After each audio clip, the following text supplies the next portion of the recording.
أعوذ بالله من الشيطان الرجيم. بسم الله الرحمن الرحيم.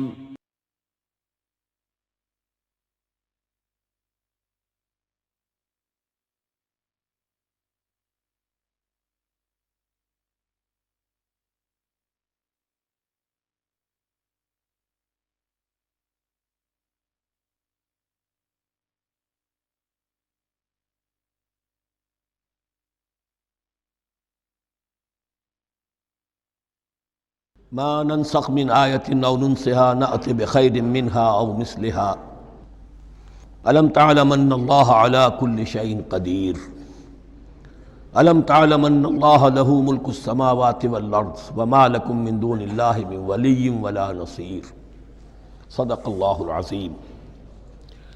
ان آیات مبارکہ کا ترجمہ اگرچہ ہم کر چکے ہیں، لیکن اس کا جو اصل مفہوم ہے اور اس کا پس منظر ہے اس کو سمجھنا ضروری ہے۔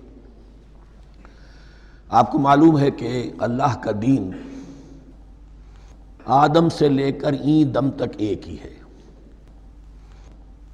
نوح کا دین، موسیٰ کا دین، عیسیٰ کا دین، محمد کا دین صلی اللہ علیہ وسلم علیہ الصلاۃ والسلام، دین ایک ہی ہے۔ شریعتوں میں فرق رہا ہے، اور یہ فرق جو رہا ہے اس کا اصل سبب یہ ہے کہ نوع انسانی مختلف اعتبارات سے ارتقاء کی مراحل طے کر رہی تھی۔ ذہنی پختگی، شعور کی پختگی، پھر سوشل ایولیوشن، تمدنی ارتقاء، یہ مسلسل جاری تھا۔ لہذا اس ارتقاء کے جس مرحلے میں رسول آئے اسی کی مناسبت سے ان کو تعلیمات دے دی گئیں۔ ان میں وہ حصے بھی تھے کہ جو ایٹرنل ہیں، جو ہمیشہ رہیں گے، اور ایسے بھی تھے کہ جو اس زمانے کی مناسبت سے تھے۔ اب جب اگلا رسول آئے گا تو ظاہر بات ہے کہ ان میں سے کچھ چیزوں میں تغیر و تبدل ہو جائے گا، کچھ چیزیں نئی آ جائیں گی، کچھ پرانی ساقط ہو جائیں گی۔ یہ پرانی چیزوں کا ساقط ہونا یہ کہلاتا ہے ناسخ ہونا، ناسخ و منسوخ کا مسئلہ، کہ وہ حکم منسوخ ہو گیا اور اس کی جگہ پر کوئی اور حکم آ گیا ہے۔ یا تو اللہ تعالیٰ تعین کے ساتھ منسوخ فرماتے ہیں، یا یہ کہ اس شے کو سرے سے لوگوں کے ذہنوں سے زائل کر دیتے ہیں۔ اعتراض یہ کر رہے تھے یہودی کہ اگر تو یہ دین وہی ہے جو موسیٰ کا تھا تو ظاہر بات ہے کہ پھر شریعت پوری وہی ہونی چاہیے۔ اس کے اعتراض کا جواب ہے جو یہاں دیا جا رہا ہے، اور یہی مسئلہ پھر قرآن میں بھی ہے۔ قرآن کی بھی تدریج کے ساتھ شریعت کی تکمیل ہوئی ہے۔ جیسا کہ میں نے پہلے عرض کیا تھا، شریعت کا بلو پرنٹ آپ کو سورہ بقرہ میں مل جائے گا آگے چل کر، لیکن شریعت کی تکمیل ہوئی ہے سورہ مائدہ میں۔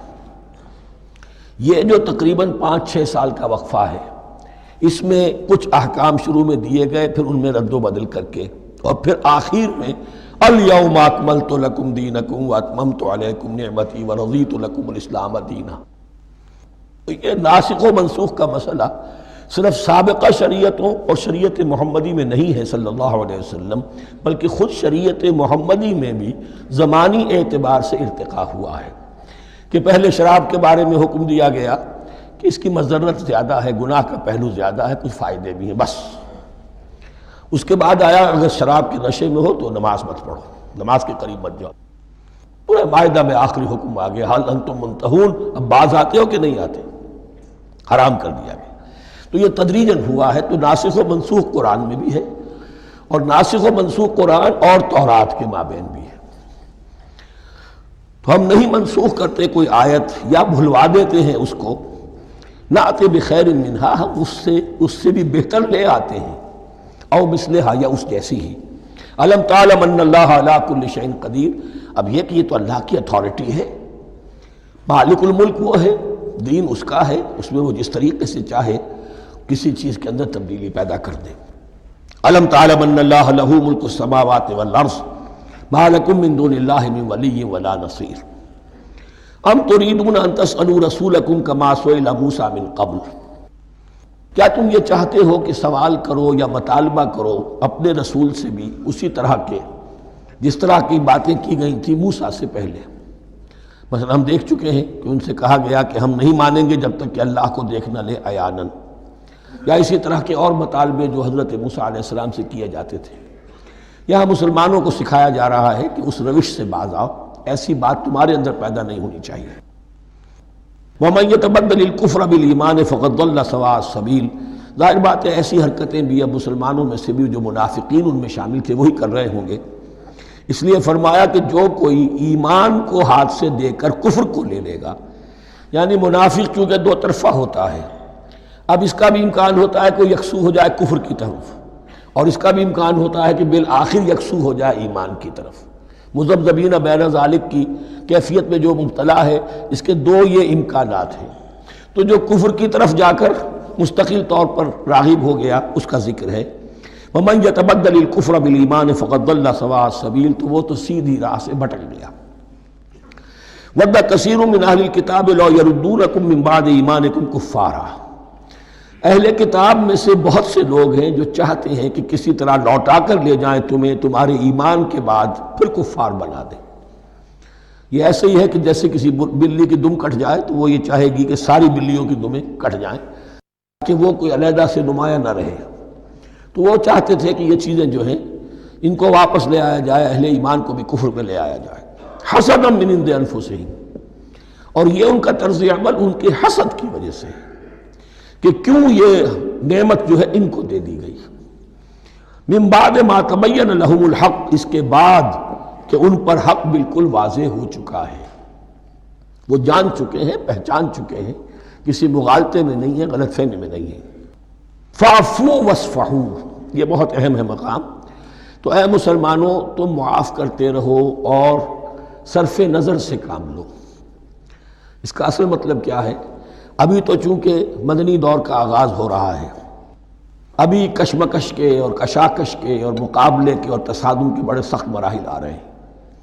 چونکہ تمہارا سب سے پہلا جو محاذ ہے وہ تو کفار مکہ کے خلاف ہے، سب سے بڑھ کر وہی آئیں گے، تم پر حملے کریں گے، جنگیں ہوں گی۔ تو فوری طور پر یہ جو آستین کے سانپ ہیں ان کو ابھی چھیڑو مت، جب تک یہ پڑے رہیں ڈورمنٹ، انہیں پڑا رہنے دو۔ ایک وقت آئے گا، یہاں یوں سمجھیے کہ یہ حکم دیا رہا ہے فی الحال انہیں چھیڑو مت، ان کے طرز عمل کے بارے میں زیادہ توجہ نہ دو۔ فاعفو، معاف کرتے رہو، درگزر کرتے رہو۔ اور وصفحو کہتے ہیں، صفح کہتے ہیں ایک طرف کا، یہ صفح ہے، یہ ورق ہے، صرف نظر کر لینا، دیکھا اندیکھا کر لینا، نظر انداز کر دینا۔ حتی یاتی اللہ بامرہ، یہاں تک کہ اللہ اپنا فیصلہ لے آئے۔ ایک وقت آئے گا کہ پھر مسلمانوں کو غلبہ آخری حاصل ہو جائے گا، اور جب جو یہ باہر کے دشمن ہیں ان سے تم نمٹ لو گے، پھر یہ کہ ان اندرونی دشمنوں کے خلاف بھی تمہیں اب آزادی دی جائے گی کہ ان کو بھی ان کے کیفر کردار تک پہنچا دو۔ ان اللہ علی کل شیء قدیر، یقیناً اللہ ہر چیز پر قادر ہے۔ واقیموا الصلاۃ وآتوا الزکاۃ، نماز قائم رکھو، زکوٰۃ دیتے رہو۔ وما تقدموا لانفسکم من خیر تجدوہ عند اللہ، اور جو کچھ بھی تم خیر میں سے، بھلائی میں سے اپنے لیے آگے بھیجو گے، کوئی مال خرچ کر رہے ہو تو خرچ کہاں ہو گیا؟ وہ تو اللہ کے ہاں ڈپازٹ ہو گیا، جمع ہو گیا۔ وما تقدموا لانفسکم من خیر تجدوہ عند اللہ، اسے اللہ کے پاس پاؤ گے۔ ان اللہ بما تعملون بصیر، یقیناً جو کچھ تم کر رہے ہو اللہ اسے دیکھ رہا ہے۔ وقالوا لن يدخل الجنۃ الا من كان هودا او نصارى۔ اب دیکھیے جب یہ نئی امت اب تشکیل پا رہی ہے تو یہودی اور نصرانی جو ایک دوسرے کے دشمن تھے مسلمانوں کے مقابلے میں جمع ہو گئے۔ انہوں نے کہنا یہ شروع کیا، وقالوا لن يدخل الجنۃ، ہرگز نہیں داخل ہوگا جنت میں، الا من کان ہودا او نصارا، سوائے اس کے جو یا تو یہودی ہو یا نصرانی ہو۔ وقالوا لن يدخل الجنۃ الا من کان ہودا او نصارا تلک امانیہم، یہ لفظ دوبارہ آ گیا، یہ ان کی خواہشات ہیں، من گھڑت خیالات ہیں، ان کی وشفل تھنکنگ ہے۔ قل ہاتوا برہانکم ان کنتم صادقین، کہو ان سے لاؤ کوئی دلیل اگر تم سچے ہو، دلیل کتاب سے لاؤ، کہیں تورات میں لکھا ہے، یہ کہیں یہ انجیل میں لکھا ہے، جو تورات اور جو انجیل تمہارے پاس ہے اسی میں سے دکھا دو کہ یہ لکھا ہوا ہو، کہیں لکھا ہوا نہیں۔ اب یہاں پر وہ یونیورسل ٹروتھ آ رہا ہے، بلا من اسلم وجہہ للہ وہو محسن، کیوں نہیں، ہر وہ شخص کے جو اپنا چہرہ اللہ کے سامنے جھکا دے اور وہ محسن ہو، اس کا رویہ صدق پر، سچائی پر، حسن کردار پر مبنی ہو، سر کا جھکانا منافقانہ نہ ہو، جزوی نہ ہو کہ کچھ مانا کچھ نہیں مانا۔ بلا من اسلم وجہہ للہ وہو محسن فلہ اجرہ عند ربہ، تو اس کے لیے اس کا اجر محفوظ ہے اس کے رب کے پاس۔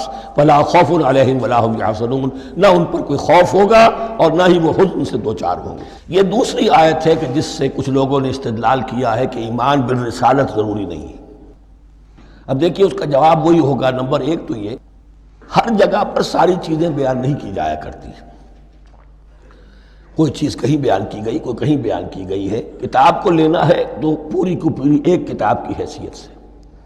دوسرا یہ کہ یہ سارا سلسلہ کرام جو ہے، جو دو بریکٹس کے مابین آ رہا ہے، اس میں پہلے سے ہے وَآمِنُوا بِمَا أَنزَلْتُ مُصَدِّقًا لِمَا مَعَكُمْ وَلَا تَكُونُوا أَوَّلَ كَافِرٍ بِهِ، تو وہ تو ضرب کھا رہی ہے اس پورے کے پورے مضامین کے سلسلے سے جو ان دو بریکٹوں کے درمیان آ رہا ہے۔ اب دیکھیے ایک طرف تو ان کا کہنا یہ تھا کہ جنت میں داخل نہیں ہوگا مگر وہی جو یہودی ہو یا نصرانی ہو۔ اب عمل کیا ہے؟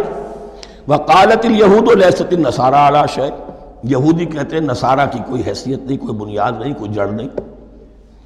وَقَالَتِ النَّصَارَىٰ لَيْسَتِ الْيَهُودُ عَلَىٰ شَيْءٍ، اور نصارہ کہتے ہیں کہ یہود کی کوئی بنیاد نہیں، بے بنیاد لوگ ہیں، کوئی حقیقت ان کی حقانیت ہے ہی نہیں۔ وَهُمْ يَتْلُونَ الْكِتَابَ، اور مزہ یہ ہے کہ دونوں ایک کتاب پڑھ رہے ہیں۔ اولڈ ٹیسٹمنٹ تو مشترک ہے یہودیوں میں اور عیسائیوں میں، یہ بہت اہم نکتہ ہے۔ اور جدید عیسائیت میں جو ایک بہت بڑی طاقت ابھر رہی ہے امریکہ میں، وہ ہے کہ جو یہ عیسائیت کو جیوڈائز کر رہی ہے، کیونکہ رومن کیتھولک مذہب جو تھا اس نے تو چونکہ گویا کہ سارا رشتہ توڑ لیا تھا بائبل سے، سارا اختیار پوپ کے ہاتھ میں آ گیا تھا، لیکن پروٹیسٹنٹس نے پھر بائبل کو قبول کیا۔ اب اس کی منطقی انتہا یہ کہ اولڈ ٹیسٹمنٹ کے اوپر بھی اب ان کی توجہ ہو رہی ہے کہ آخر یہ بھی تو ہم مانتے ہیں کہ ہماری کتاب ہے، اور اس میں جو کچھ لکھا ہے اس کو نظر انداز کیسے کر سکتے ہیں۔ ہم نے جو ایک سیمینار کیا تھا امریکہ میں، جس میں ایک یہودی عالم بھی آئے تھے، ایک عیسائی بھی آئے تھے، اور مسلمانوں کی طرف سے بھی ہمارے ایک ساتھی نے بات کی تھی، تو وہاں ایک یہودی عالم نے کہا کہ اس وقت اسرائیل کو سب سے بڑی سپورٹ جو مل رہی ہے وہ ان عیسائیوں سے مل رہی ہے امریکہ میں سے، کہ جو اس وقت ایونجلسٹ کہلاتے ہیں وہاں پر، اور جو ایک بڑا فرقہ بن کر ابھر رہے ہیں۔ بہرحال یہ ان کا طرز عمل ہے۔ وَهُمْ يَتْلُونَ الْكِتَابَ، اور وہ دونوں کے دونوں کتاب کے پڑھنے والے ہیں۔ كَذَلِكَ قَالَ الَّذِينَ لَا يَعْلَمُونَ مِثْلَ قَوْلِهِمْ، اسی طرح کہا تھا ان لوگوں نے کہ جو کچھ بھی نہیں جانتے انہی کی سی بات کہی تھی، یعنی یہ اشارہ ہے مشرکین مکہ کی طرف۔ فَاللَّهُ يَحْكُمُ بَيْنَهُمْ يَوْمَ الْقِيَامَةِ فِيمَا كَانُوا فِيهِ يَخْتَلِفُونَ، تو اللہ تعالیٰ فیصلہ کر دے گا ان کے مابین قیامت کے دن ان تمام باتوں کا جن میں کہ یہ اختلاف کر رہے تھے۔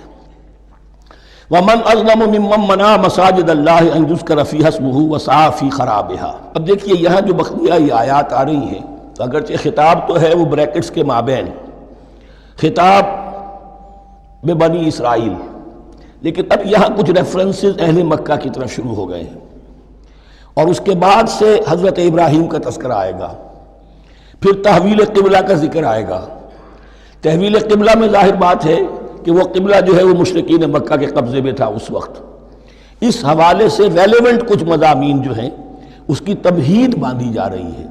یہ ساری تمہید ہے جو آگے آنے والا مضمون ہے تحویل قبلہ، جو علامت تھی اس بات کی کہ اب وہ سابقہ امت مسلمہ معزول کر دی گئی اور نئی امت محمد صلی اللہ علیہ وسلم اس مقام پر نصب کر دی گئی، انسٹال کر دی گئی۔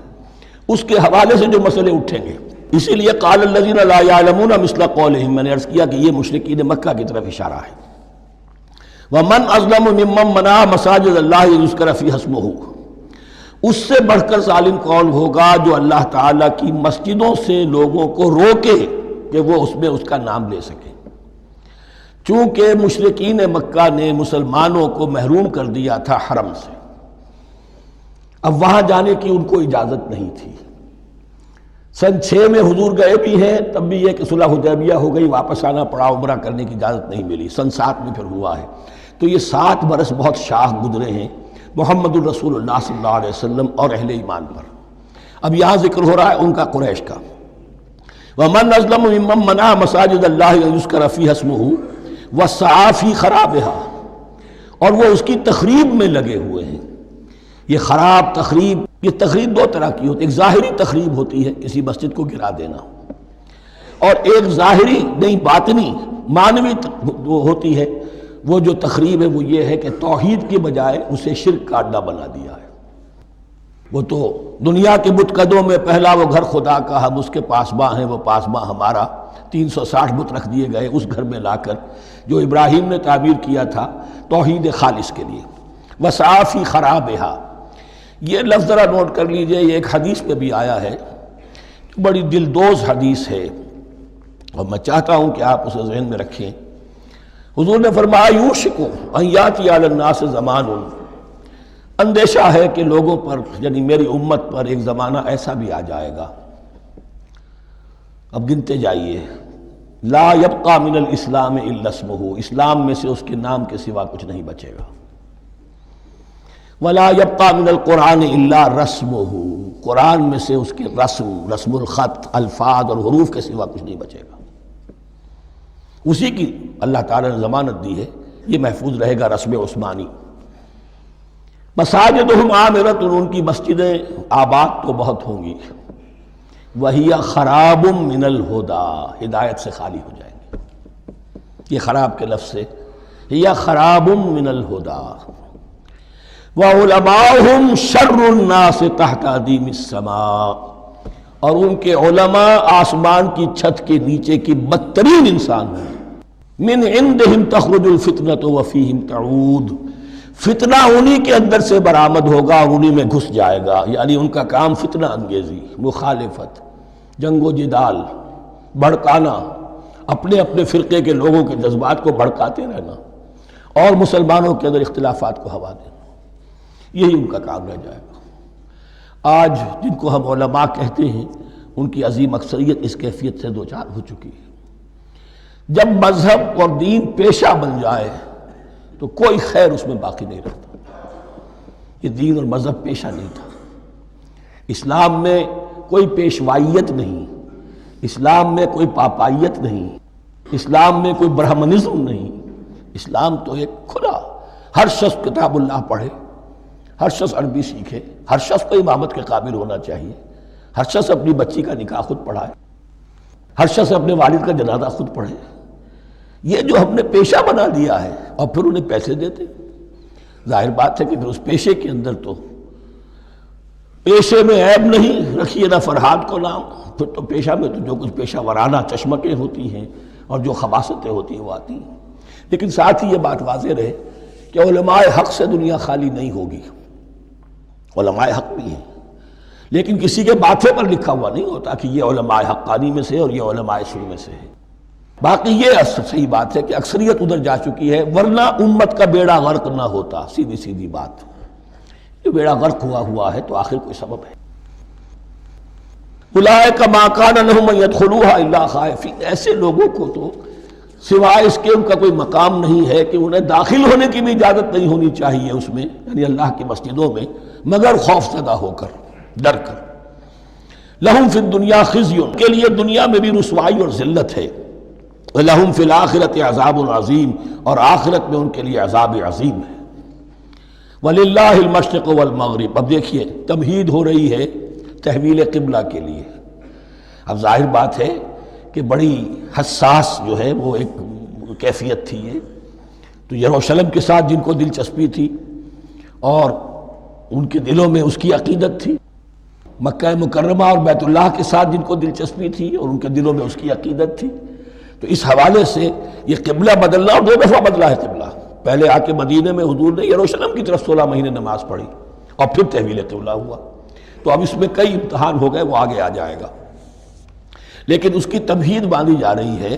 للہ المشرق والمغرب، مشرق اور مغرب سب اللہ کے ہیں، یعنی اگر ہم رخ کرتے ہیں مغرب کی طرف تو اس کے معنی یہ نہیں ہے کہ اللہ مغرب میں ہے، معاذ اللہ، اللہ تو جہت سے، مقام سے، ماورا وراء الورا، یہ تو یہ ہے کہ ایک یکسانیت پیدا کرنے کے لیے، اجتماعی رنگ دینے کے لیے ایک چیز کو قبلہ بنا دیا، علامت ہے۔ غالب نے ٹھیک کہا ہے، قبلے کو اہل نظر قبلہ نما کہتے ہیں، قبلہ جو ہے وہ مسجود تو نہیں ہے پرے سرحد ادراک سے اپنا مسجود، قبلے کو اہل نظر قبلہ نما کہتے ہیں۔ للہ المشرق والمغرب فأینما تولوا فثم وجہ اللہ، جدھر بھی تم رخ کرو گے وہ اللہ ہی کا رخ ہے۔ ان اللہ واسع علیم، یقیناً اللہ بہت وسعت والا ہے، بہت وسعت والا ہے، وہ کسی سمت میں محدود نہیں ہے، اور علیم ہے، ہر شے کا جاننے والا ہے۔ دیکھیے یہاں یہ آیت کہہ کے اور چھوڑ دیا مسئلہ، اگلے مسئلے پر آ گئے۔ آگے آپ کو پتہ چلے گا کہ یہ در حقیقت ایک تمہید باندھی جا رہی ہے تحویل قبلہ کے لیے۔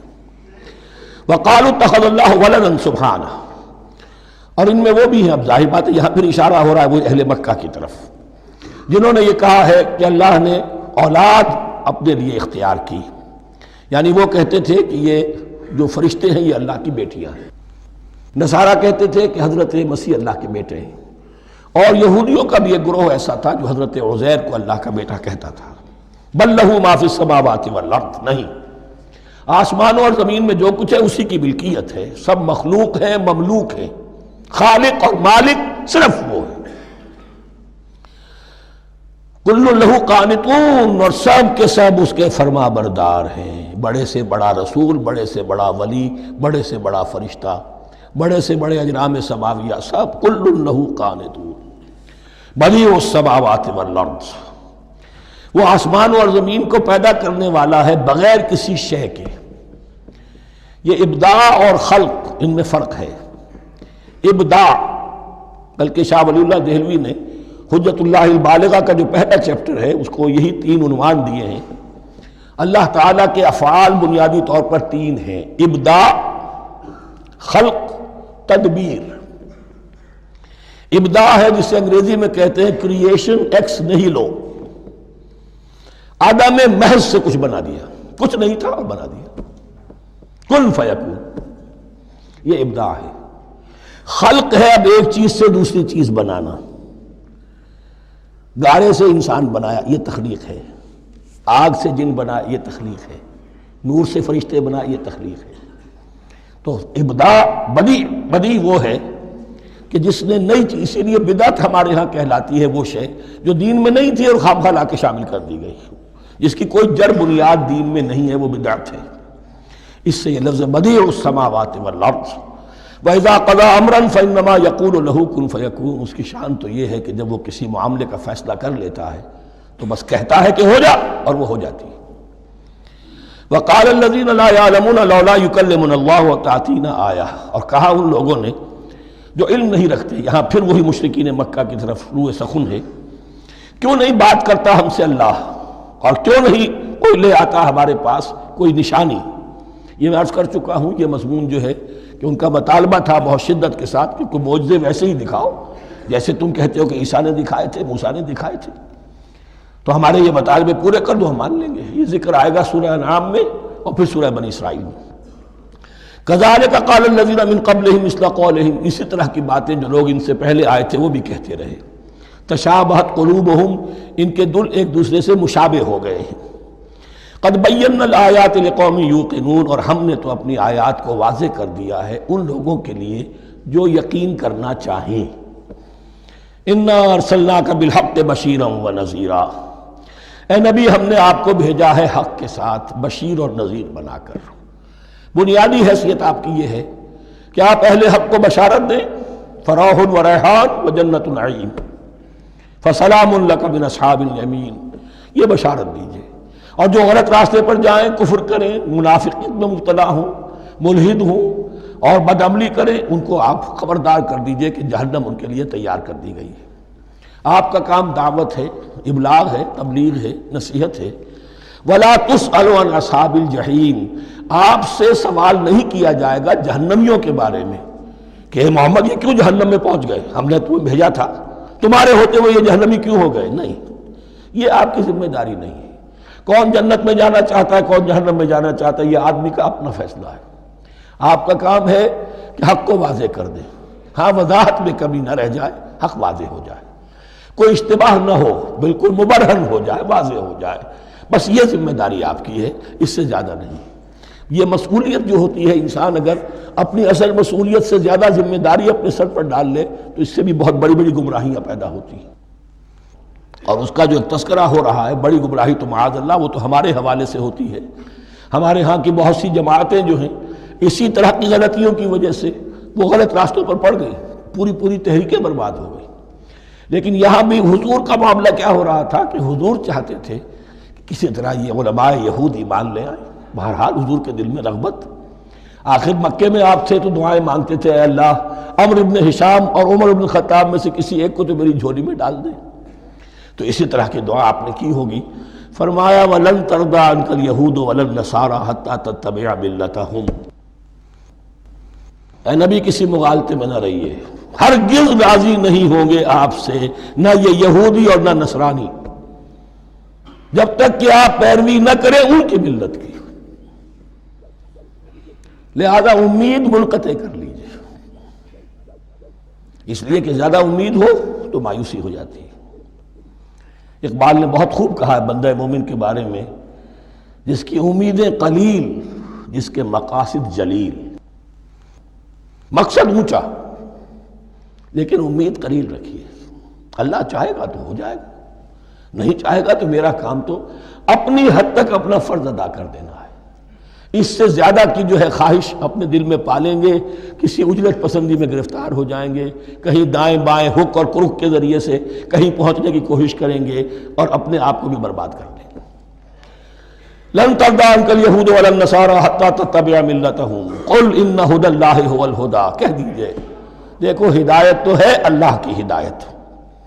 وَلَئِنِ اتَّبَعْتَ أَهْوَاءَهُمْ، اور نبی آپ بھی کان کھول کر سن لیں، اگر آپ نے ان کی خواہشات کی پیروی کی، یہاں ہم جوڑ دیں گے الفاظ بالفرض بفرض محال، اگر آپ نے ان کی خواہشات کی پیروی کی کہ کچھ چلو لے دو کر معاملہ کر لو، کچھ ان کی بات مانو، کچھ اپنی بات منوا لو۔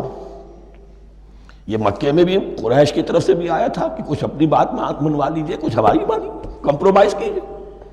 اب ظاہر بات ہے کہ یہاں اب یہود کے ساتھ یہی معاملہ ہے۔ وَلَئِنِ اتَّبَعْتَ أَهْوَاءَهُمْ بَعْدَ الَّذِي جَاءَكَ مِنَ الْعِلْمِ مَا لَكَ مِنَ اللَّهِ مِنْ وَلِيٍّ وَلَا نَصِيرٍ، اور اگر بفرض محال آپ نے پیروی کی ان کی خواہشات کی، اس کے بعد کہ آپ کے پاس علم آ چکا، تو نہیں ہوگا کوئی بھی اللہ کے مقابلے میں آپ کے لیے کوئی مددگار یا حمایتی۔ معاذ اللہ معاذ اللہ، حق کی تلوار بڑی ننگی ہے۔ اور یہاں اللہ کا عدل یہ فرد سے فرد تک بدلتا نہیں ہے، نہ امت سے امت کی طرف بدلے گا، قوم اور کسی اور قوم سے ایک معاملہ، کسی دوسری قوم سے کوئی اور معاملہ نہیں۔ اللہ کے اصول ہیں، اللہ کے قوانین ہیں، اس کی فطرت ہے، فطرت اللہ التی فطر الناس علیہا، پھر یہ کہ اس کی سنت ہے، لن تجد لسنت اللہ تحویلا ولن تجد لسنت اللہ تبدیلا۔ الذین آتیناہم الکتاب یتلونہ حق تلاوتہ، وہ لوگ کہ جنہیں ہم کتاب دیتے ہیں وہ اس کی تلاوت کرتے ہیں جیسا کہ اس کی تلاوت کا حق ہے۔ اس پر میں نے اپنے کتابچے میں بحث کی ہے، تلاوت کا اصل حق کیا ہے۔ مسلمانوں پر قرآن مجید کے حقوق نامی کتابچہ، اب یہاں پہ تفصیل سے بیان کرنے کا وقت نہیں ہے، لیکن ایک بات جان لیجئے کہ تلاوت کا لفظ جو قرآن کے لیے قرآن نے اختیار کیا، یہ بڑا ذو معنیین ہے۔ تلا یتلو ہم اسے بھی کہتے ہیں پڑھنا، اور تلا یتلو کسی کے پیچھے پیچھے چلنے کو کہتے ہیں۔ والشمس وضحاها والقمر اذا تلاها، سورج کے بعد پیچھے آتا ہے چاند۔ تو یتلو کے معنی کیا ہے؟ when you are reading the book you are following the text۔ بعض لوگوں کو دیکھا ہوگا انگلی ان کی چلتی ہے ساتھ ساتھ، وہ بیچارے جو زیادہ ماہر نہیں ہیں تو تاکہ نگاہ ادھر سے ادھر نہ ہو جائے، ایک سطر سے دوسری سطر پر نہ پہنچ جائے، انگلی بھی ساتھ ساتھ پھیرتے ہیں، تو فالوئنگ دی ٹیکسٹ۔ لیکن اس تلاوت کا اصل حق کیا ہوگا؟ جب آپ اس کتاب کو فالو کریں، اسے اپنا امام بنائیں، اس کے پیچھے چلیں، اس کا اتباع کریں، اس کی پیروی کریں، جس کی کہ دعا ہم کرتے ہیں وَاجْعَلْهُ لَنَا إِمَامًا وَنُورًا وَهُدًى وَرَحْمَةً، تو اللہ تو بنائے گا ہمارا امام اس کو اسی وقت جب کہ ہم فیصلہ کر لیں کہ ہم اس کتاب کے پیچھے چلیں گے۔ الذین آتیناہم الکتاب یتلونہ حق تلاوتہ اولئک یؤمنون بہ، جو اللہ کی کتاب کی تلاوت کا حق ادا کریں اور اس کی پیروی بھی کریں، وہی ہیں جو اس پر ایمان رکھتے ہیں۔ جو نہ تلاوت کا حق رکھتے ہوں ادا کریں، نہ پیروی کریں، وہ دعویٰ کریں کہ ہمارا ایمان ہے تورات پر اور کتاب پر، تو یہ دعویٰ جو ہے جھوٹا دعویٰ ہے۔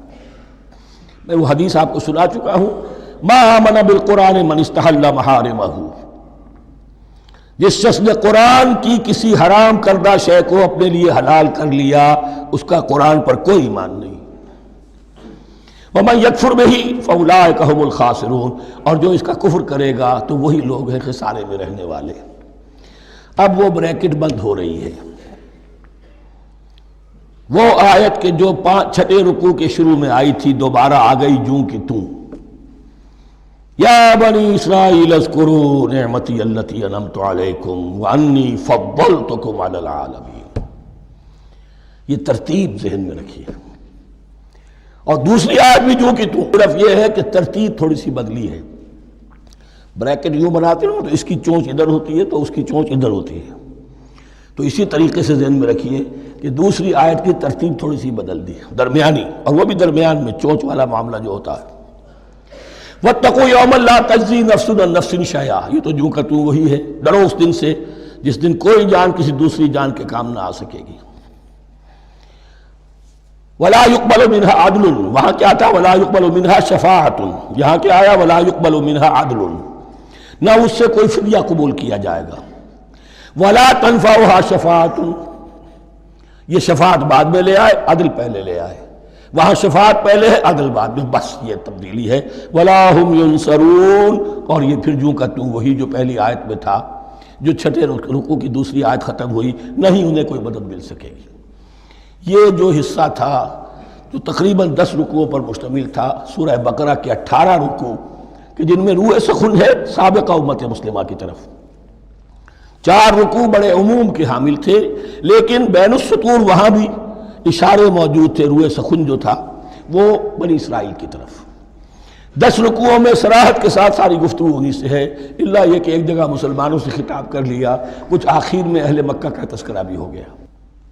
اب اس کے بعد ذکر شروع ہو رہا ہے حضرت ابراہیم علیہ السلام کا۔ وہ بات سمجھ لیجئے کہ کیا وجہ ہے اس کی۔ دیکھیے حضرت ابراہیم کی نسل کی یہ 2 شاخیں چلی، ویسے تو 3 ہیں، عام طور پر لوگوں کے علم میں ہے کہ 2 بیویاں تھیں، حضرت ہاجرہ سے حضرت اسماعیل پیدا ہوئے، بڑے تھے، حضرت سارہ سے حضرت اسحاق، ان کے بیٹے یعقوب، یعقوب کے 12 بیٹے بنی اسرائیل۔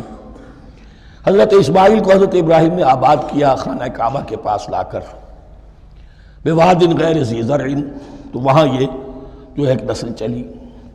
لیکن نبوت جو ہے حضرت ابراہیم کے بعد حضرت اسماعیل کو تو ملی، اس کے بعد مسلسل یوں سمجھیے کہ تقریباً 3000 کا فصل ہے سالوں کا کہ کوئی نبوت اس شاخ میں نہیں آئی۔ نبوت کا سلسلہ چلا دوسری شاخ میں، حضرت یعقوب، حضرت اسحاق، حضرت یعقوب، حضرت یوسف، چلتے جائیے، اور پھر حضرت موسیٰ اور ہارون سے شروع ہو کر حضرت عیسیٰ اور یحییٰ تک 1400 برس مسلسل۔ اگرچہ تیسری شاخ بھی تھی، بنو قطورہ کہلاتے، تیسری اہلیہ آپ کی تھی قطورہ، بنی قطورہ میں سے ان کی اولاد بڑی کثیر تھی، ان میں سے ایک مدین تھے، مدین یا مدیان، ان میں حضرت شعیب کی بعثت ہوئی تھی۔ حضرت شعیب بھی حضرت ابراہیم کی نسل میں سے ہیں لیکن بنی مدیان میں سے۔ بہرحال اب چونکہ حضور کی بعثت ہوئی بنی اسماعیل میں، ادھر بنی اسرائیل ہیں جن سے یہ خطاب ہو رہا ہے سابقہ امت مسلمہ، اور اب یہ امامت الناس منتقل ہونے والی ہے بنی اسرائیل سے بنی اسماعیل کو۔ تو اب اگر اس انتقال کے وقت نقل، اگر وہ جو کامن فیکٹر ہے اس کا تذکرہ کیا جائے تو بات آسان ہو جائے گی۔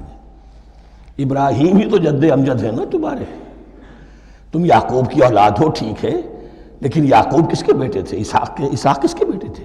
ابراہیم کے۔ تو یہ دوسری نسل بھی تو ابراہیم ہی کی ہے۔ اس حوالے سے ان کے لیے سہل بنایا جا رہا ہے کہ بات کو سمجھو، یہ صرف یہ ہے کہ 2 پیڑھی اوپر جا کر مل گئے اور اللہ خیر سنا۔ اور حضرت ابراہیم نے خانہ کعبہ کی تعمیر کی اور اسے اب مرکز بنانا ہے اہل توحید کا، لہذا یہ ساری گفتگو اب شروع ہو رہی ہے۔ 4 رکوع اب وہ ہیں 15ویں سے شروع ہو کر 18ویں تک جن کا اصل مضمون ہے تحویل قبلہ۔ وَإِذِ ابْتَلَىٰ إِبْرَاهِيمَ رَبُّهُ بِكَلِمَاتٍ فَأَتَمَّهُنَّ، اور ذرا یاد کرو جب ابراہیم کو آزمایا اس کے رب نے بہت سی باتوں میں۔ میرا ایک کتاب چاہے حضرت ابراہیم کی شخصیت پر، حج اور عید الاضحیٰ اور ان کی اصل روح، اور اس میں ایک تحریر ہے ایک تقریر ہے، جو تحریر ہے وہ مجھے بہت پسند ہے کہ کیسے کیسے امتحان آئے ہیں حضرت ابراہیم علیہ السلام پر۔ فاتمہن، اب یہ ایک جملے میں ایک پوری داستان ہے، اس نے ان سب کو پورا کیا، سب میں پاس ہو گیا، ہر امتحان سے کامیابی کے ساتھ with flying colors ہر امتحان سے نکلے۔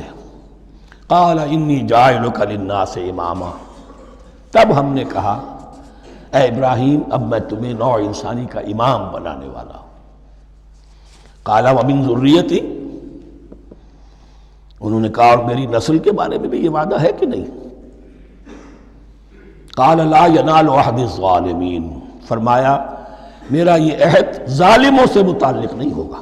مطلب کیا ہوا کہ تمہاری نسل میں سے جو صاحب ایمان ہوں گے، نیک ہوں گے، سیدھے راستے پر چلیں گے، ان سے ہمارا وعدہ ہے، لیکن نسلیت کی بنیاد پر نہیں ہے کہ جو بھی تمہاری نسل میں سے لازماً وہ اس وعدے کا مصداق بن جائے۔ وَإِذْ جَعَلْنَا الْبَيْتَ مَثَابَةً لِلنَّاسِ وَأَمْنًا، اور یاد کرو جب کہ ہم نے گھر کو، اپنے گھر کو، بیت اللہ کو قرار دے دیا لوگوں کے لیے زیارت کی جگہ، لوٹ کے آنے، لوٹ کر آؤ، حج کرو، مثابۃ للناس وامنا، اور اسے امن کا گھر قرار دے دیا۔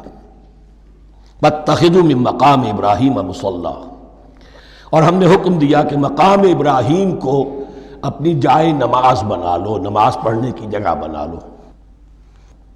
آج کل تو بعض علماء نے یہ کہا ہے کہ مقام ابراہیم سے مراد کوئی خاص پتھر نہیں ہے، بلکہ اصل میں وہ تو پوری جگہ جو تھی وہ مقام ابراہیم، حضرت ابراہیم وہاں آباد ہوئے تھے۔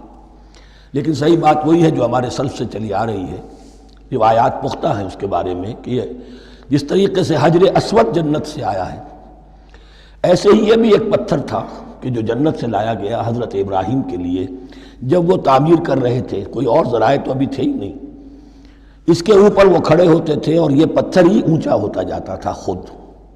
اب جیسے جیسے تعمیر اوپر جا رہی ہے تو اس کے لیے یہ پتھر اونچا ہوتا تھا، وہ پتھر ہے جو مقام ابراہیم اب بھی محفوظ ہے، اور وہاں پر پھر طواف کر کے کعبے کا مکمل، پھر اس کے آس پاس جو ہے 2 رکعت جو ہے وہ ادا کی جاتی ہے نماز۔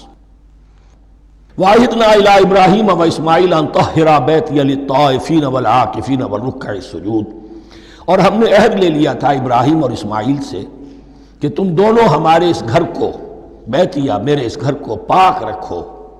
اب یہ تطہیر بھی دونوں طرح کی ہوگی، ظاہری صفائی بھی ہو، گند نہ ہو، تاکہ زائر آئیں تو ان کے دلوں میں جو کدورت پیدا نہ ہو، کوفت نہ ہو، کھلی فضا ہو، صاف رکھو۔ اور تطہیر باطنی، وہاں توحید کا چرچا ہو، کوئی اور کفر اور شرک جو ہے وہ نہ آنے پائے۔ ان طہرا بیتی للطائفین والعاکفین، طواف کرنے والوں کے لیے، اعتکاف کرنے والوں کے لیے، والرکع السجود، اور رکوع اور سجود کرنے والوں کے لیے۔ وَإِذْ قَالَ إِبْرَاهِيمُ رَبِّ اجْعَلْ هَٰذَا بَلَدًا آمِنًا وَارْزُقْ أَهْلَهُ مِنَ الثَّمَرَاتِ مَنْ آمَنَ مِنْهُمْ بِاللَّهِ وَالْيَوْمِ الْآخِرِ، اور یاد کرو جب کہ ابراہیم نے کہا تھا اے میرے پروردگار اس گھر کو امن کی جگہ بنا دے، اور اس کے رہنے والوں، اس کے ہاں آباد ہونے والوں کو یعنی بنی اسماعیل کے لیے ان کو رزق عطا فرما، میووں کا اور پھلوں کا۔ من آمن منہم باللہ والیوم الآخر، اب یہاں حضرت ابراہیم خود رک گئے کہ میں اپنی ساری اولاد کے لیے یہ دعا نہ کروں، اس لیے کہ وہاں روک دیا گیا تھا لا ینال عہد الظالمین، تو جو بھی ان میں سے ایمان اور عمل صالح والے ہوں اور یوم آخر پر ایمان رکھتے ہوں، اجعل هذا البلد آمنا وارزق اهله من الثمرات من آمن منهم باللہ والیوم الآخر۔ اب یہاں دیکھیے اللہ تعالیٰ نے گویا کہ ہم کہیں گے ازرہ شفقت مسکراتے ہوئے گویا کہ فرمایا کہ ابراہیم قال ومن کفر، تمہاری اولاد میں سے جو کفر کرے گا فأمتعه قلیلا، اس کو بھی میں دنیا کا ساز و سامان تو دوں گا، امامت میں شامل نہیں کر سکتا، لیکن یہ کہ دنیاوی طور پر مال و متاع جو ہے وہ ان کو بھی میں دوں گا۔ ومن کفر فأمتعه قلیلا ثم اضطره الى عذاب النار، ہاں پھر اسے کشاں کشاں لے آؤں گا جہنم کے عذاب کی طرف، وبئس المصیر، اور وہ بہت ہی بری جگہ ہے لوٹنے کی۔ وَإِذْ يَرْفَعُ إِبْرَاهِيمُ الْقَوَاعِدَ مِنَ الْبَيْتِ وَإِسْمَاعِيلُ، اور یاد کرو جب کہ ابراہیم اٹھا رہے تھے ہمارے گھر کی بنیادوں کو، اور اسماعیل، باپ بیٹا دونوں لگے ہوئے تھے۔ یہاں لفظ جو قواعد آیا ہے اس کو نوٹ کیجئے، قواعد قاعدے کی جمع ہے اور یہ بنیادوں کو کہا جاتا ہے، اور اس میں اشارہ ہے حضرت ابراہیم اصل معمار اور بانی نہیں ہے کعبے کے، کعبہ بنایا ہے حضرت آدم نے، ان اول بیت وضع للناس للذی بمکہ، پہلا گھر۔ اب کیسے ممکن تھا حضرت آدم علیہ السلام کے زمانے سے لے کر اور حضرت ابراہیم تک کم و بیش جو ہے 4000 برس ہے، عام اندازہ جو ہے تورات کا اگر آپ لگائیں تو کوئی مسجد نہیں بنی ہوگی کیا؟ یہ پہلا گھر ہے، پہلا وہ گھر خدا کا۔ تو اس کی بنیادیں رہ گئی تھیں، باقی وہ امتداد زمانہ سے، اور چونکہ یہ سیلاب کا راستہ تھا، سیلاب کی وجہ سے وہ سب جو ہے دیواریں بہہ گئی تھیں، صرف بنیادیں تھیں۔ ان بنیادوں کو پھر وَإِذْ بَوَّأْنَا لِإِبْرَاهِيمَ مَكَانَ الْبَيْتِ، یہ سورہ حج میں جا کر مضمون تفصیل سے آئے گا۔ اب میں آئے گا کہتا ہوں، آ چکا ہے حقیقت کے اعتبار سے، اس لیے کہ یہ ساری مکی صورتیں ہیں جو نازل ہو چکی ہیں سورہ بقرہ سے بہت پہلے۔ تو جب وہ ان بنیادوں کو اٹھا رہے تھے تو دعائیں مانگ رہے تھے، ربنا تقبل منا انک انت السمیع العلیم، اے رب ہماری اس کوشش کو، ہماری اس مشقت کو، محنت کو قبول فرما۔ باہر گھر بنا رہے ہیں، پتھر اٹھا اٹھا کر لا رہے ہیں، حضرت اسماعیل کی عمر اس وقت لگ بھگ 13 برس ہے، ہاتھ بٹا رہے ہیں، ربنا تقبل منا انک انت السمیع العلیم، اے رب ہماری اس کوشش کو شرف قبول عطا فرما، یقیناً تو سب کچھ سننے والا اور جاننے والا ہے۔ ربنا وجعلنا مسلمین لک، اور اے رب ہمیں اپنا فرما بردار بنائے رکھ۔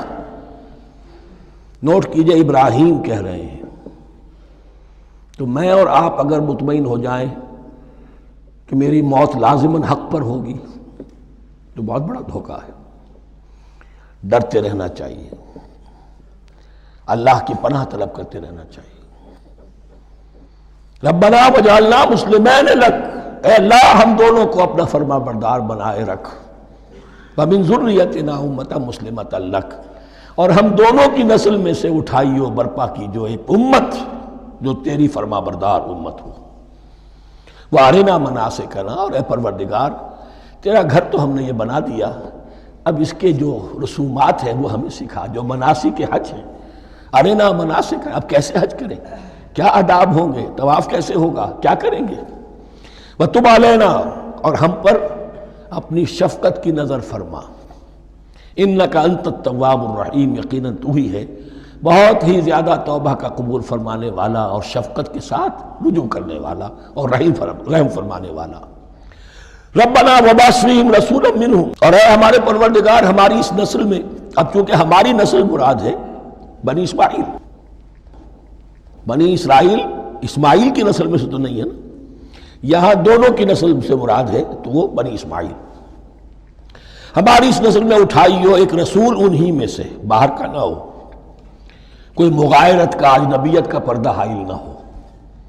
وہ کیا کرے، یتلو علیہم آیاتک، تیری آیات ان کو پڑھ کر سنائے، وَيُعَلِّمُهُمُ الْكِتَابَ وَالْحِکْمَةَ، اور صرف سنائے نہیں، تعلیم دے انہیں کتاب اور حکمت کی۔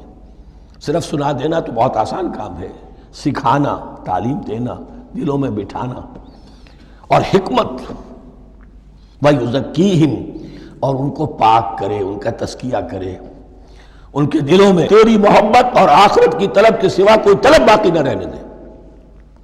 انک انت العزیز الحکیم، یقیناً پروردگار تو ہی ہے زبردست اور کمال حکمت والا۔ وَمَن يَرْغَبُ عَن مِّلَّةِ إِبْرَاهِيمَ إِلَّا مَن سَفِهَ نَفْسَهُ، اور ایسا شخص کون سا ہوگا جو ابراہیم کے طریقے سے منہ موڑے۔ یہ رغبت کا نظر بھی زبان میں دونوں طرف جاتا ہے، رغبہ الی، کسی شے کی طرف رغبت ہونا، محبت ہونا، میلان ہونا، اور رغبہ عن، کسی شے سے متنفر ہونا، کسی شے سے ابا کرنا، اس کو چھوڑ دینا۔ وَمَن يَرْغَبُ عَن مِّلَّةِ إِبْرَاهِيمَ إِلَّا مَن سَفِهَ نَفْسَهُ، سوائے اس کے جس نے اپنے آپ کو حماقت ہی میں مبتلا کرنے کا فیصلہ کر لیا ہو، اور کون ہوگا جو ابراہیم کے طریقے سے منہ موڑے۔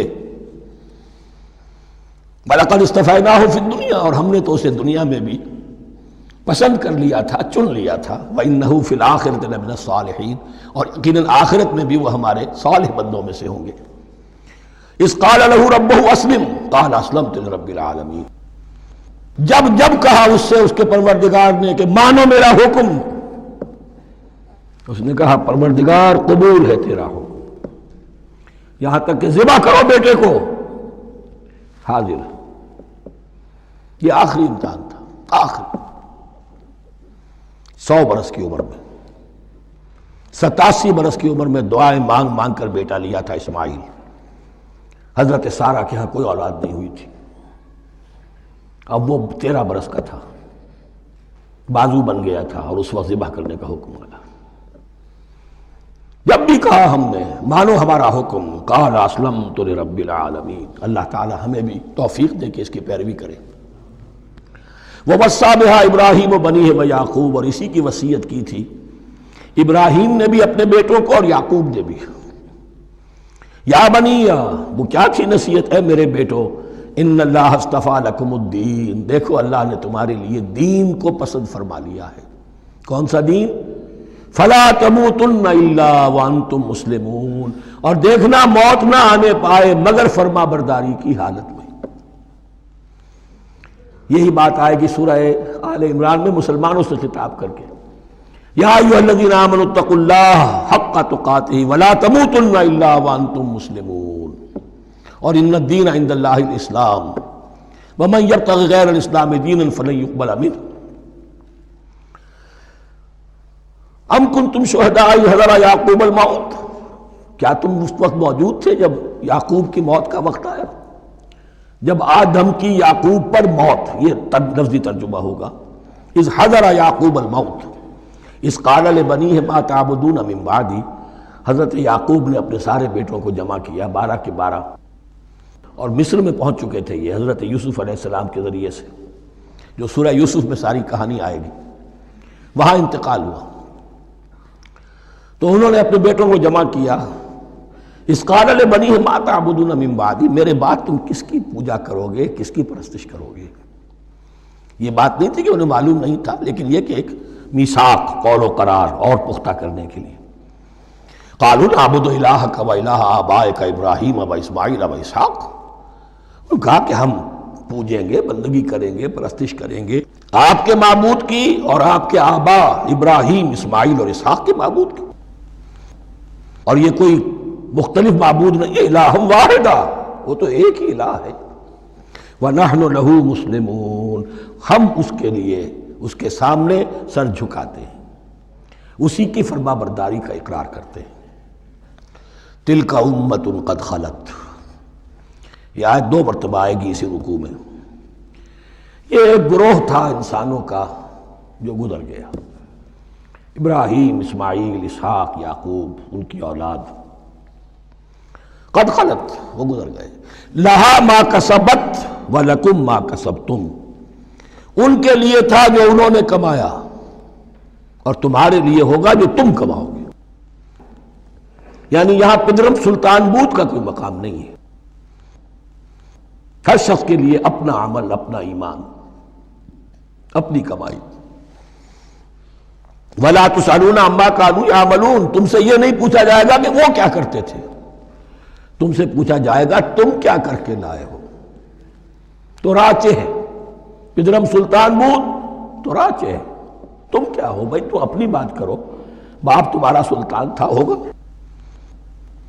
وَقَالُوا كُونُوا هُودًا أَوْ نَصَارَىٰ تَهْتَدُوا، لیکن اس پس منظر میں اب ان کی خباثت کو نمایاں کیا جا رہا ہے کہ یہ تو تھی وصیت ابراہیم کی اور یعقوب کی، اور اس وقت کے یہود و نصارہ کا کیا رویہ ہے؟ قَالُوا كُونُوا هُودًا أَوْ نَصَارَىٰ تَهْتَدُوا، وہی متحدہ محاذ حضور کے خلاف۔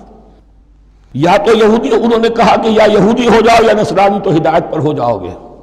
قُلْ بَلْ مِلَّةَ إِبْرَاهِيمَ حَنِيفًا، کہہ دیجئے نہیں، بل نتبع، ہم تو نتبع یہاں پر محذوف مانیے، بل نتبع ملت ابراہیم حنیفہ، نہیں، ہم تو پیروی کریں گے ابراہیم کے طریقے کی، بالکل یکسو ہو کر۔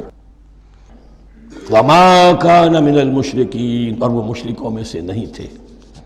قولوا آمنا باللہ، اب یہاں مسلمانوں کو حکم دیا جا رہا ہے، دیکھو تم ان کے جو کچھ وہ کہتے ہیں اس کے جواب میں تم یہ کہو، قولوا کہو آمنا باللہ، ہم ایمان رکھتے ہیں اللہ پر، وما انزل الینا، اور جو کچھ نازل کیا گیا ہماری جانب، وما انزل الی ابراہیم و اسماعیل و اسحاق و یعقوب، اور جو کچھ نازل کیا گیا ابراہیم اور اسماعیل اور اسحاق اور یعقوب کی طرف، والاسباط، اور ان کی اولاد کی طرف، وما اوتی موسیٰ و عیسیٰ، اور جو کچھ دیا گیا موسیٰ کو اور عیسیٰ کو، وما اوتی النبیون من ربہم، اور جو کچھ دیا گیا تمام نبیوں کو ان کے رب کی طرف سے، لا نفرق بین احد منہم، ہم ان میں سے کسی کے مابین تفریق نہیں کرتے، ہم سب کو مانتے ہیں۔ دیکھیے ایک ہے تفضیل، کسی کو ایک کو زیادہ افضل سمجھنا دوسرے سے، یہ اور بات ہے، وہ تو سورہ آل عمران میں آئے گا تلک الرسل فضلنا بعضهم علی بعض۔ تفریق یہ کہ ایک کو مانے ایک کو نہ مانے، ان رسولوں میں سے ایک کا انکار سب کا انکار ہے۔ لا نفرق بین احد منہم ونحن له مسلمون، اور ہم نے تو اسی کی فرما برداری کا قلادہ اپنی گردن میں ڈال دیا ہے۔ فَإِنْ آمَنُوا بِمِثْلِ مَا آمَنْتُمْ، پھر اے مسلمانوں اگر یہ بھی ایمان لائے یہود اور نصارہ بالکل اسی طرح جیسے تم ایمان لائے ہو، نو کمپرومائز، ٹھیک ٹھیک وہی دین اختیار کریں، وہی راستہ جو کہ محمد کے ذریعے سے تمہیں دیا گیا صلی اللہ علیہ وسلم۔ فَإِنْ آمَنُوا بِمِثْلِ مَا آمَنْتُمْ بِهِ فَقَدْ اهْتَدَوْا، تب وہ ہدایت پر ہوں گے۔ وَإِنْ تَوَلَّوْا، اور اگر وہ پیٹھ موڑ لیں، فَإِنَّمَا هُمْ فِي شِقَاقٍ، تو اس کے معنی یہ ہیں کہ وہ زدم زدہ میں اور دشمنی کے اندر وہ مبتلا ہو چکے ہیں۔ فَسَيَكْفِيكَهُمُ اللَّهُ، تو اے نبی آپ کے لیے ان کے مقابلے میں اللہ کافی رہے گا، آپ فکر نہ کریں، آپ کسی کمپرومائز کی دعوت کی طرف توجہ ہی نہ دیں، کچھ دو کا معاملہ سوچیں بھی نہ، ان کی مخالفتوں سے آپ مرعوب نہ ہوں، ان کی دھمکیوں کا کوئی اثر نہ لیں۔ فَسَيَكْفِيكَهُمُ اللَّهُ، اللہ کافی رہے گا آپ کے لیے ان سب کے مقابلے میں۔ وَهُوَ السَّمِيعُ الْعَلِيمُ، اور یقیناً وہ سب کچھ سننے والا اور جاننے والا ہے۔ ایسا نہیں ہے کہ اسے معلوم نہ ہو کہ آپ اس وقت کن حالات میں ہیں، کیسی مشکلات میں ہیں، کس طرح کی نازک صورتحال دن بدن جو ہے شکل بدل رہی ہے، لیکن آپ قائم رہیں۔ یہ ہے جگہ جہاں پر خون پڑا ہوا ہے، اس نسخے میں جو حضرت عثمان تلاوت فرما رہے تھے، اور اس وقت باغیوں نے انہیں شہید کیا ہے۔ ان کی زوجہ محترمہ نائلہ، انہوں نے بچانا چاہا ہے تو ان کی انگلیاں کٹ گئیں، اور خون جو ہے وہ فَسَيَكْفِيكَهُمُ اللَّهُ، ان الفاظ پر وہ خون پڑا ہے، وہ دھبا اب بھی موجود ہے۔ وَهُوَ السَّمِيعُ الْعَلِيمُ، اور وہ سب کچھ سننے والا اور جاننے والا ہے۔ صبغۃ اللہ، کیا معنی یہاں پر بھی ایک آپ کو محذوف ماننا ہوگا، اخترنا صبغۃ اللہ، ہم نے تو اختیار کر لیا ہے اللہ کے رنگ کو۔ وَمَنْ أَحْسَنُ مِنَ اللَّهِ صِبْغَةً وَنَحْنُ لَهُ عَابِدُونَ، اور اللہ سے بہتر رنگ کس کا ہوگا، اور ہم تو بس اسی کی بندگی، اسی کی پرستش کرنے والے ہیں۔ قُلْ أَتُحَاجُّونَنَا فِي اللَّهِ وَهُوَ رَبُّنَا وَرَبُّكُمْ، اے نبی ان سے کہیے کہ کیا تم ہم سے محاجہ کر رہے ہو، حجت بازی کر رہے ہو، جھگڑ رہے ہو، دلیل بازی کر رہے ہو اللہ کے بارے میں؟ وَهُوَ رَبُّنَا وَرَبُّكُمْ، وہ تو ہمارا رب بھی ہے تمہارا رب بھی ہے، رب تو ایک ہے، رب بھی ایک، اس کا دین بھی ایک، ہاں شریعتوں میں فرق ہوا ہے۔ قُلْ أَتُحَاجُّونَنَا فِي اللَّهِ وَهُوَ رَبُّنَا وَرَبُّكُمْ وَلَنَا أَعْمَالُنَا وَلَكُمْ أَعْمَالُكُمْ، رب تو ہمارا بھی وہ تمہارا بھی وہ، البتہ ہمارے لیے ہوں گے ہمارے عمل، تمہارے لیے ہوں گے تمہارے عمل۔ وَنَحْنُ لَهُ مُخْلِصُونَ، اور ہم تو اس کے لیے اپنے آپ کو خالص کر لینے والے ہیں۔ یہ ذرا 3 الفاظ یہاں پہ نوٹ کر لیجئے، یہ میرے اور آپ کے لیے لمحہ فکریہ ہیں۔ نحن لہو مسلمون، 136ویں آیت اس پر ختم ہوئی، ہم اس کے سامنے سر تسلیم خم کرتے ہیں، ان میں سے تو ہم بھی شامل ہیں۔ نحن لہو عابدون، آیت نمبر 138، ہم اس کی بندگی کرنے والے ہیں، اسی کی بندگی کرنے والے ہیں۔ تو صرف اسلام نہیں، عبادت اور ٹوٹل عبادت، ٹوٹل بندگی، پوری زندگی میں اس کے ہر حکم کی پیروی اور اطاعت۔ اس سے آگے بات آئی وَنَحْنُ لَهُ مُخْلِصُونَ، یہ عبادت اخلاص کے ساتھ نہیں ہے تو منافقت ہے۔ اس عبادت سے کوئی دنیا کی منفعت پیش نظر نہ ہو، سوداگری نہیں، یہ عبادت خدا کی ہے۔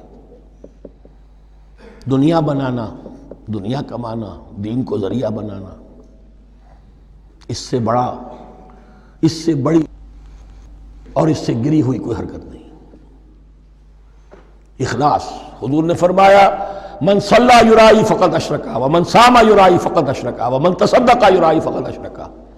جس نے نماز پڑھی دکھاوے کے لیے اس نے شرک کیا، جس نے روزہ رکھا دکھاوے کے لیے اس نے شرک کیا، اور جس نے صدقہ خیرات دیا دکھاوے کے لیے اس نے شرک کیا.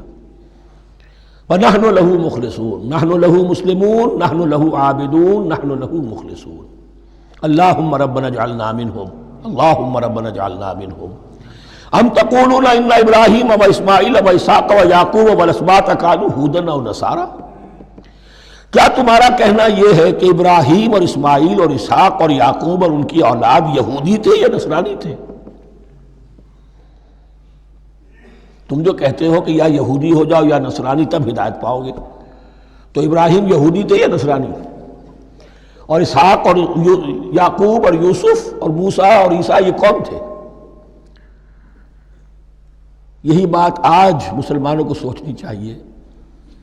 محمد الرسول اللہ اور ان کے اصحاب دیوبندی تھے یا بریلوی تھے یا اہل حدیث تھے یا شیعہ تھے یا سنی تھے؟